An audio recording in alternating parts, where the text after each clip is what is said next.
what's up mga boss? So magandang umaga sa inyong lahat. So ngayon mga boss, gumawa ako ng tutorial dahil sobrang daming nagtatanong sa inyo doon sa TikTok natin kung ano daw yung ginagawa ko, kung ano yung pampakondisyon natin sa ating gagamba. Excuse me. So ngayon mga boss, no, dahil tamad ako mag-reply mga boss, no, iilan lang talaga yung na-replyan natin with video. So ngayon mga boss, gagawa na lang tayo ng tutorial para maisa na natin. Ano daw yung ginagawa natin para kondisyon daw yung gagamba. Magiging ano talaga, yung palaban na palaban. Yung iba minsan nangangagat ng kamay. So nakikita niyo yan sa ating TikTok mga boss. So ngayon, tuturo ko na sa inyo mga boss. So bago ang lahat, paki-subscribe naman ang ating YouTube channel mga boss. No, meron tayong giveaway kapag umabot tayo ng 1K subscriber mga boss. So yun lang.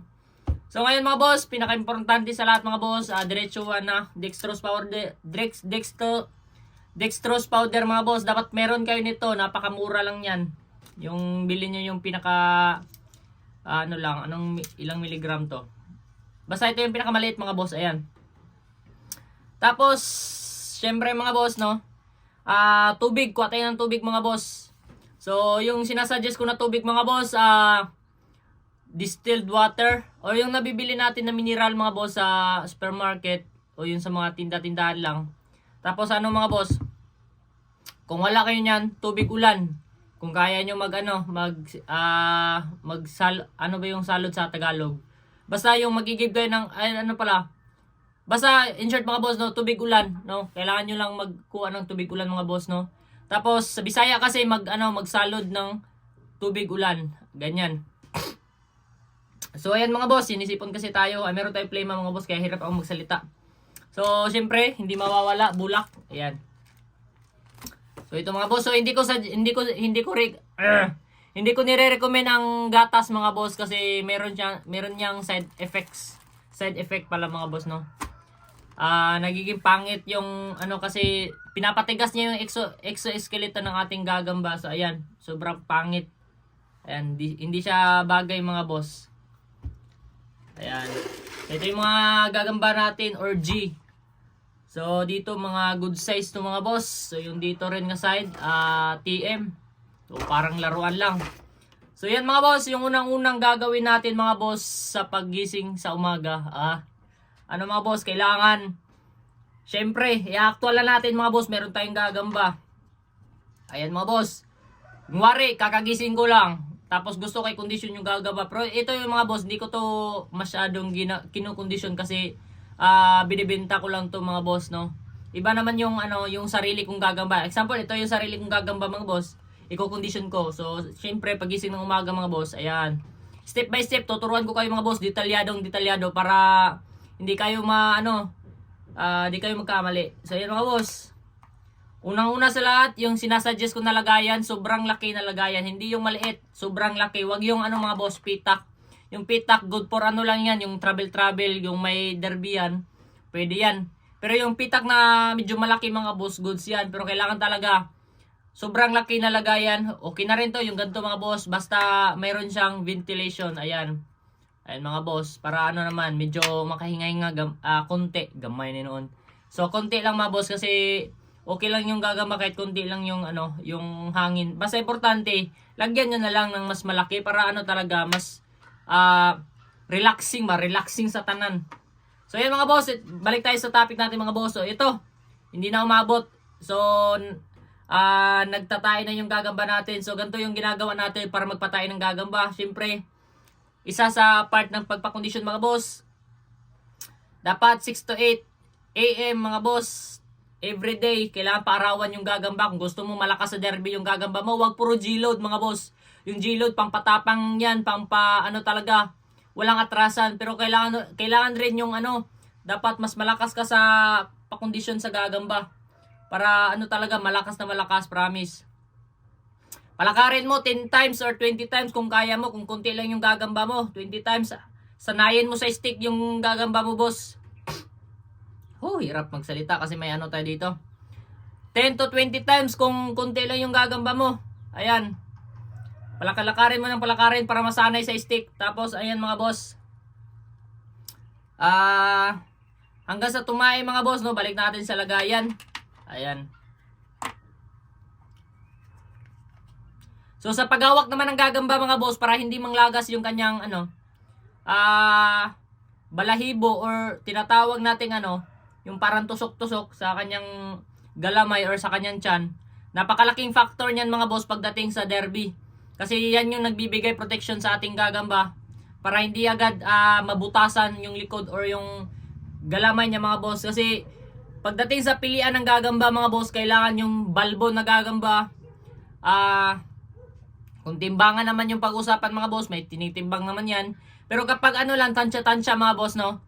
Ayan, piliin nyo yung yung katawan na magkasing laki lang yung katawan tsaka ulo. Kung tansya-tansya lang, wala tayong timbangan mga boss, wala tayong timbangan, tansya-tansyahin lang natin mga boss, no?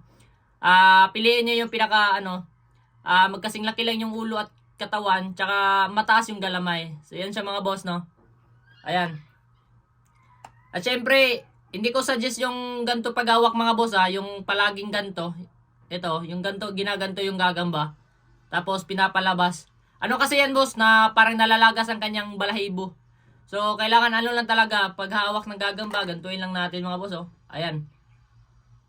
Ayan mga boss, no? Ganyan lang magpalakad ng gagamba. Ayan. Wag nyo ganunin. Ano ba tawag doon? Wag ganon. So hindi dapat ganon yung paghawak mga boss kasi yung kanyang balahibo nalalagas mga boss. Tsaka sa pagbalik naman, wag yung ganto. Yung ginaganon ba? Tapos ayan.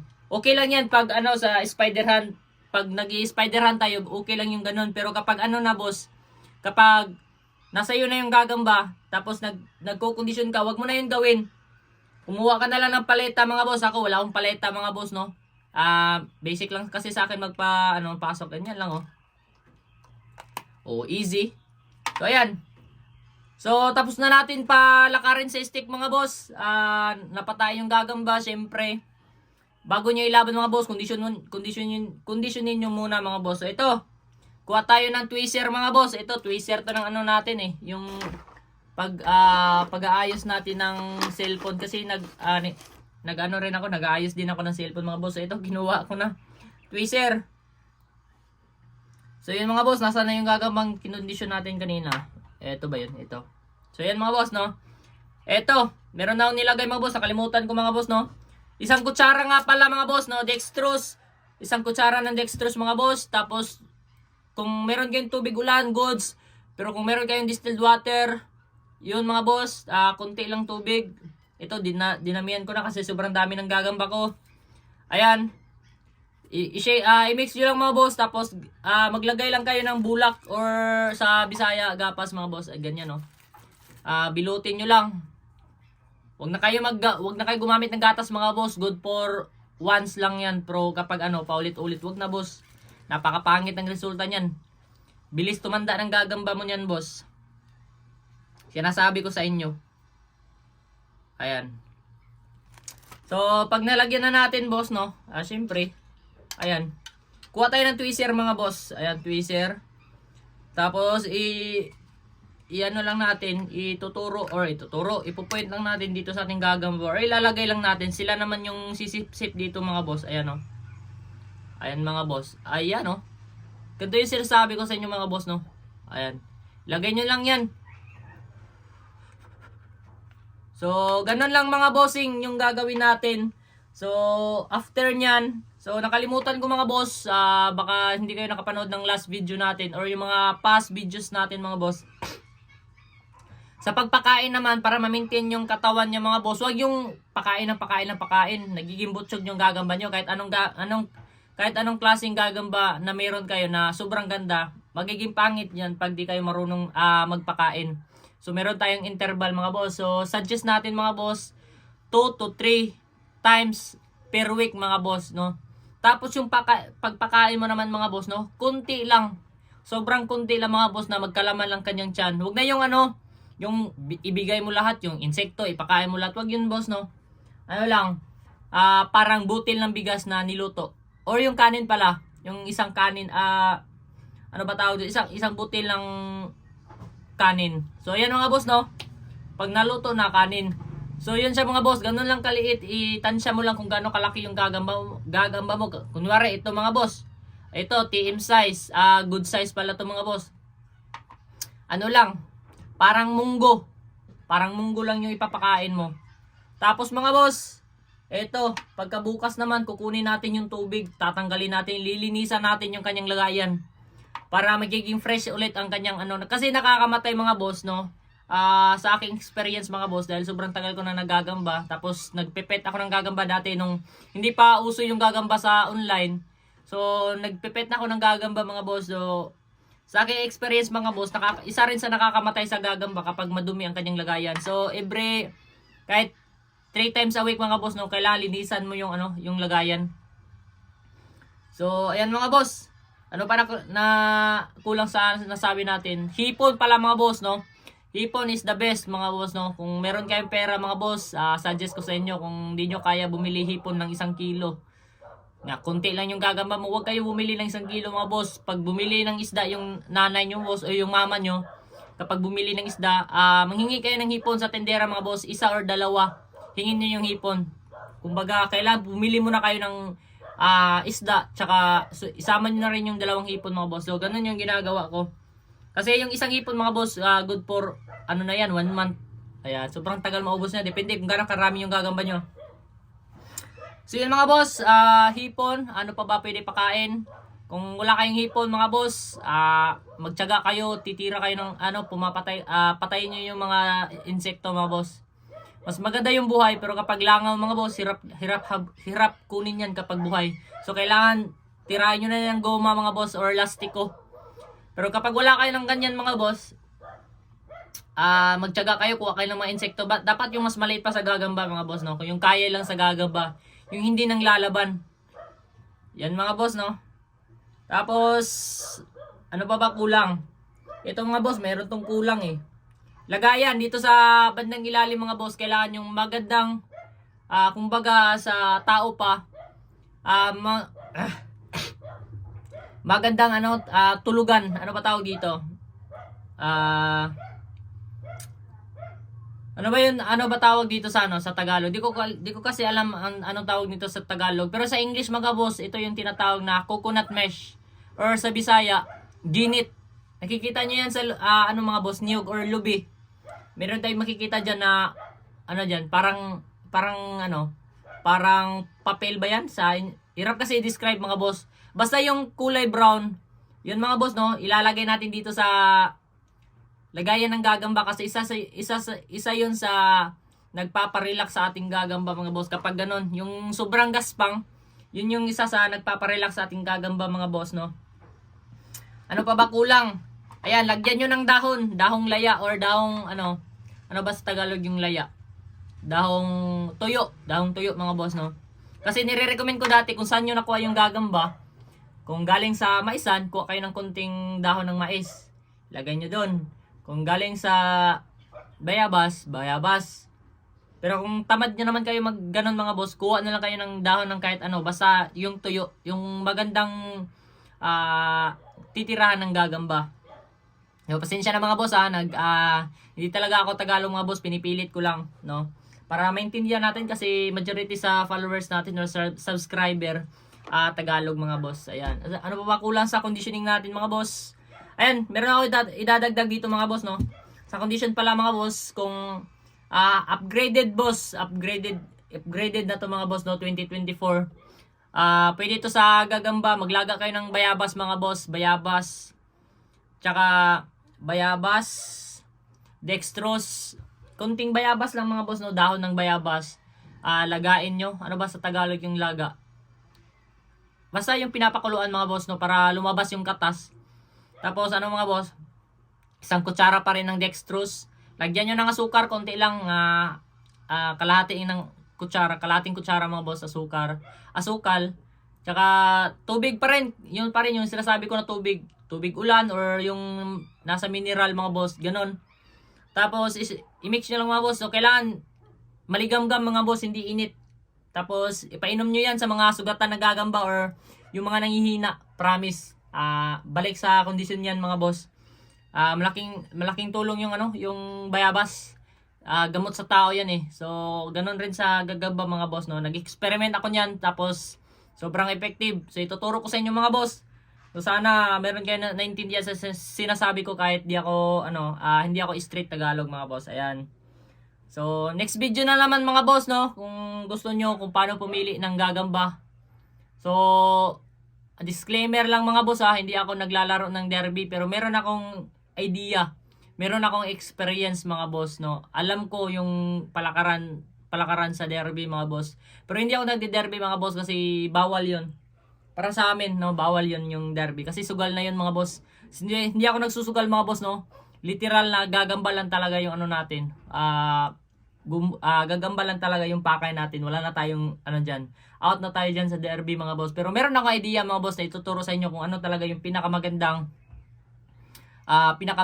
mga diskarte sa pagpili ng gagamba. Pero kung meron naman kayong mga idol diyan mga boss na mas batikan, mas legend sa gagamba, doon kayo manood mga boss. Pero kapag wala kayong nakita, so pwede kayo manood dito sa akin mga boss, no. Tuturuan ko kayo diskarte paano manalo ng mga laban kahit walang G-load, no. Yun yung advantage sa akin eh. Kaya natin palakasin yung gagamba mga boss kahit yung stock to stock ba walang G-load. Condition lang. Kasi ngayon mga boss, no, yung gagamba ngayon palakasan ng G-load mga boss, pero yung mga gagamba isa to sa mga mali sa mga naggagamba ngayon eh. Except na yung mga veterano sa gagamba, yung mga nagde-derby, alam nila yun kung paano mag-condition, paano mag-J-load. Pero yung mga nakikisabay lang, nakikigagamba lang, so ayan, bili ng gagamba, tapos diretso J-load, laban agad. So yung resulta, patay yung gagamba mga boss. So hindi ganun yan mga boss, no? So kailangan meron ka talagang proper step paano magpalakas ng gagamba. Hindi agad nga pagkakabili pa lang, fresh from the hunt, G-load, salpak agad mga boss, no? Kaya lugi ka. Nalulugi yung gagamba mo kasi yung kalaban mo super conditioning tsaka naka G-load. Yung sayo lang G-load lang, yung gagamba mo bakla. So yun yan mga boss, no? Kailangan talaga napaka-importante talaga ng G-load mga boss. Ayan, conditioning. Yung G-load mga boss, palakasan ng G-load, doon kayo bumili sa mga veterano. Nagbebenta yan ng mga G-load, yung mga veterans mga boss, no, yung mga nagcha-champion. Doon kayo bumili, wag na kayo bumili sa mga hindi kilala. Doon kayo bumili sa ilang beses na nag-champion yung gagamba nila, yung mga subok at tested na. Yung tinagalog ko lang, no. So yun lang mga boss, no. Ulitin natin, paarawan mga boss, 2 to 3 minutes lang. Tansyahin nyo yung araw mga boss, sikat ng araw kung mahapdi na, dapat itansya mo na yung pinaparawan mo gagamba. Kasi kapag iniwan mo yan, tusta yung gagamba mo, masusunog yan or mamamatay. So recommend ko sa nagpapaaraw ng gagamba dyan, mag-monitor kayo, wag nyo pabayaan yung gagamba. 1 minute lang kung tamad kayo magpaaraw, 1 minute lang, hayaan nyo yung gagamba. Dapat nakabukas Pag nagpaaraw kayo ng gagamba, buksan nyo yung takip. Buksan nyo yung takip mga boss, wag nyong ganto. Kasi parang lang yan eh, parang nasa oven lang yung gagamba dyan, parang pinapainitan mo lang ng yung kanyang hangin, nagiging init. So kailangan nakabuka yan mga boss. Di ba? Tapos sa pagkain, suggest ko sa lahat, pinaka the best, wala nang iba, hipon mga boss. Kung wala kayong hipon, maghanap kayo ng insekto, tiyagaan nyo mga boss. Tubig ulan or tubig yung binili natin sa mga supermarket mga boss. Pinaka the best na ingredients sa lahat. Safe na pampalakas, pampakondisyon. Dextrose. Siyempre, bumili kayo ng mga bulak mga boss, napaka-importante niyan. Syringe mga boss, di pwede mawala yung syringe kasi mahirapan kayo magpainom ng tubig kapag walang syringe mga boss. So ayan mga boss, sa mga gusto mag-request ng panibagong content, meron kayong itatanong sa atin, mag-comment lang kayo dyan sa ating comment section mga boss. At huwag kalimutan i-subscribe yung YouTube channel natin mga boss. So ulitin ko, meron tayong pag-giveaway na gagamba mga boss, 5 gagamba, no? 5 gagamba mga boss na ipapag-giveaway natin kapag umabot tayo ng 1,000 subscribers. So yun lang mga boss, suportahan nyo na rin yung Facebook page ko mga boss, no? Napaka-konti lang kasi engagement natin sa Facebook mga boss, tsaka sa TikTok napaka-expose natin doon. Maraming salamat at God bless inyong lahat.